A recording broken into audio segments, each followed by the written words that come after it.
So one of the other things that I'd like to talk about that I think is very true to occupational therapy is the recovery framework and how we work in a recovery-based style as well. And that's been a really big positive change that's happening in Alfred Psychiatry at the moment. So part of how I view that with occupational therapy is that it's not just about symptom resolution, it's really about people engaging in the things that they want to do and they need to do, but looking at it as a holistic process as well. So really working in a really strongly client-centered focus and asking the client what they want with their lives and what they want to be doing. Which also does include things around medical processes as well, but really looking at that psychosocial recovery, which is a really strong focus point for us, looking at how people are socialising with others and managing their things at home and making sure that they've got positive, influential relationships for themselves as well. And along doing all of that stuff and getting an understanding of who the resident is as an occupational being, I suppose, and as a person, it's also doing a lot of formalised and standardised assessments. One of them is the assessment of motor and process skills.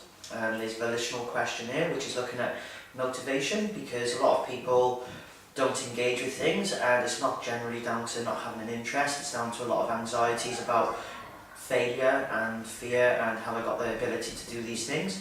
So we use a suite of assessments via a theoretical model called the Model of Human Occupation, and that helps us to harness a better understanding of who the person is and how we can set client-centred goals. I guess there's a variety of models that we can use as occupational therapists, but the personal one that I like to go back to is the Canadian model of occupational performance. And for me, it's a model that shows the interaction between the person and their occupation, as well as the influences that the environment may have on that as well. So when I go back to my theoretical frameworks, I think about where the person's coming from, but I also look at the context. And with the environment, when a lot of people think of environment, they tend to think of their home environment, but environment also includes other environments too, such as the social environment or even a spiritual environment as well.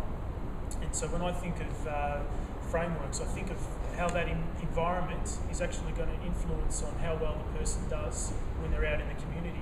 The environment is a huge thing. We always think about all occupation within the environment in which it happens. An environment affects occupation and occupation affects environment, so you can't kind of think of one without the other. It is that philosophically, as occupational therapists, we believe that what people do in their daily life is really important to their health and well-being.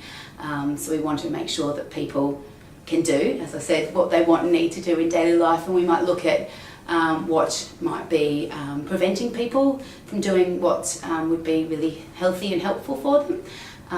So to do that, we need to understand really holistically everything that can impact on someone's occupation. So we might look at